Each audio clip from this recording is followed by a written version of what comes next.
సారయ్య గారిని మాట్లాడినవ్వండి. కిరణ్ స్వామి గారు, దుర్గాప్రసాద్ గారు ఒక నిమిషం.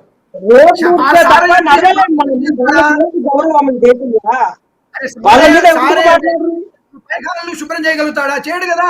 మరి వాడి పని, నా పని నాది, నీ పని నీది. ఎవరి విద్యుత్ ధర్మం వాళ్ళది. ఎందుకు టెన్షన్? మీరు చేస్తారా?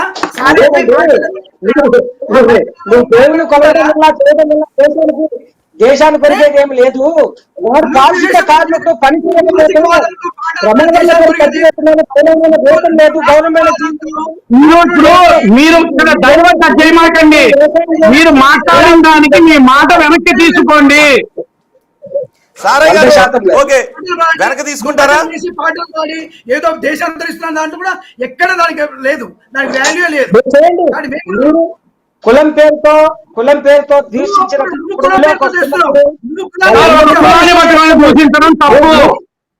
కులం అంటే రాజ్యాంగం మనకి ఇచ్చిన వాక్ స్వాతంత్రాన్ని కానీ చెప్పని ఇష్టానుసారంగా కులాలను మాట్లాడటం అనేది తప్పు. ఓకే, బిగ్ టీవీ స్క్రీన్ రాజ్యాంగం మనకి ఇచ్చిన హక్కు వాక్ స్వాతంత్రం.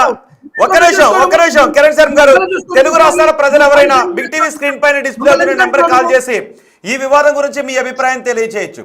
సారయ్య గారు ఆయన భావ వ్యక్తీకరణ స్వేచ్ఛలో భాగంగా మాట్లాడినట్టు అనిపిస్తుందా, లేదా ఒక కులాన్ని విమర్శించినట్టుగా అనిపిస్తుందా, హిందూ ధర్మాన్ని కించపరిచినట్టుగా అనిపిస్తుందా, లేదు ఆయన వాస్తవాలను ప్రతిబింబిస్తూ కొన్ని పదాలను పాట రూపంలో రాసి సమాజాన్ని మేలు కొలిపే ప్రయత్నం చేసినట్టుగా మీకు అనిపిస్తుందా?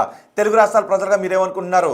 మీ అభిప్రాయాన్ని కమెంట్ బాక్స్లో తెలియజేయడంతో పాటు అదిగో 7670901634 ఈ నెంబర్కి కాల్ చేసి మీ అభిప్రాయాన్ని పంచుకోవచ్చు. ఒకవేళ మీతో మాట్లాడటానికి సారయ్య గారు అండ్ కిరణ్ శర్మ, దుర్గాప్రసాద్ ముగ్గురు కూడా సిద్ధంగానే ఉన్నారు. ఎవరైనా ఈ వివాదంపై కాల్ చేయాలనుకుంటే కాల్ చేసి మాట్లాడచ్చు. ఓకే, సారయ్య గారు మీ అభిప్రాయం చెప్పండి.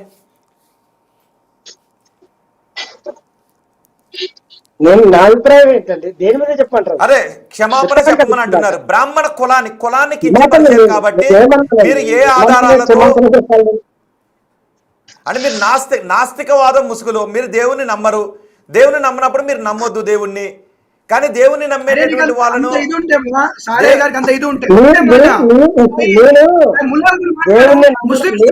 దమ్ముంటే నాస్తికవాదం విషయంలో నమ్మకాలని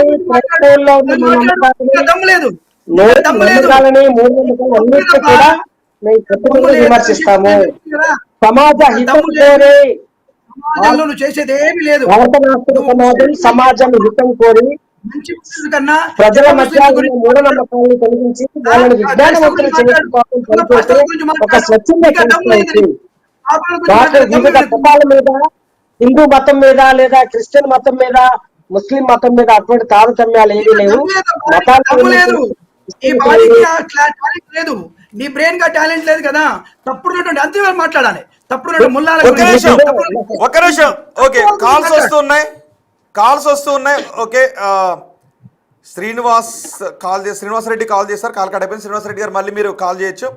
కాల్స్ కూడా నేను తీసుకుంటూ ఉన్నాను. పబ్లిక్ ఎవరైనా, తెలుగు రాష్ట్రాల్లో ఉన్న ప్రజలు ఎవరైనా ఈ వివాదం గురించి మాట్లాడాలనుకుంటే మాట్లాడచ్చు. ఓకే, కాల్ వచ్చిందండి, మీరు లైన్లోనే ఉండండి.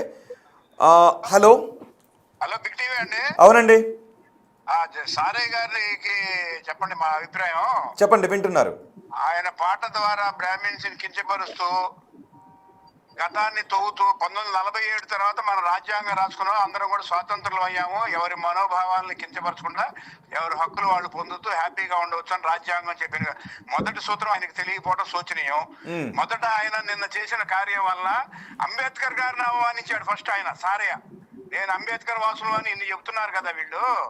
రాజ్యాంగం ఎవరైతే వెనకబడ్డారో అందరికీ మంచి అవకాశాలు ఇచ్చింది. ఆయన నాస్తికుని అని చెప్తున్నారు. ఆయన నాస్తికుని అని చెప్తున్నారు. ఏమంటే సారయ్య గారు నేను నాస్తికుని అని చెప్తున్నారు. ఆయన నాస్తికుడైనా రాజ్యాంగం అనేది ఒకటి ఉంది. రాజ్యాంగం ప్రకారమే కదా ఆయన నాస్తిక సంఘాన్ని నమోదు చేసుకుంది. దానికి హక్కులు, మళ్ళీ దాని ధ్యేయాలు, లక్ష్యాలు రాసుకుంది. మొత్తం రాజ్యాంగం చట్ట ప్రకారమే ఆయన నమోదు చేసుకున్నాడు కదా సంస్థని. బీటీవీలో కానీ ఇంకో చాటు కానీ వేదిక మీద పర్మిషన్ తీసుకుంటుందంతా రాజ్యాంగం ప్రకారం, చట్ట ప్రకారమే కదండి. మరి ఇన్ని పొందుతా రాజ్యాంగం ప్రకారం అనేక మంది దళితులు, పెద్ద పేదలు, వెనకబడిన వాళ్ళు అందరూ కూడా సమానంగా రావాలనే వేదిక మీద రాజ్యాంగం ఒకళ్ళకొకళ్ళు ఇచ్చిపుచ్చుకున్నాం మనం. అప్పుడు అప్పుడున్న కోట్ల మంది దానికి కట్టుబడి ఉండాలి. ఒకరికి ఇచ్చుకున్న ఒప్పందం రాజ్యాంగం.